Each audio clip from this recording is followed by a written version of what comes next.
Now, in the meantime, the Electoral Office of Jamaica, EOJ, says it's hoping to complete final counting of ballots cast in Thursday's general election, won by the Jamaica Labour Party, by tomorrow. More from Dwayne Anderson. The official recount of the more than 700,000 ballots started yesterday.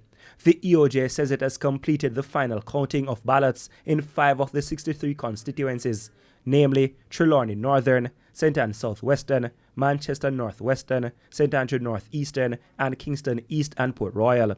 Of the total 6,964 boxes to be counted, 3,795 were completed yesterday.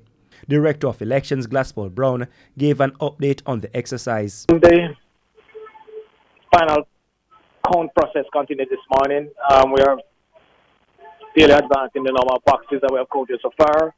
A number of constituencies have completed their count. The count will continue for the rest of the day. If any constituency that is still outstanding, will continue tomorrow. But we are moving fairly smoothly. Once the final count is complete in all constituencies, the Director of Elections will notify the Governor General and advise the Clerk to the Houses of Parliament of the winning candidates.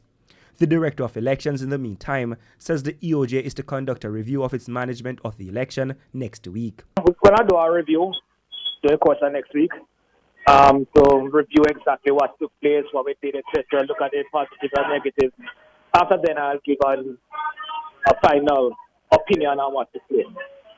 But to suffice to say, based on the prayer report that I've had, I think we did a fairly good job. Dwayne Anderson, TVJ News.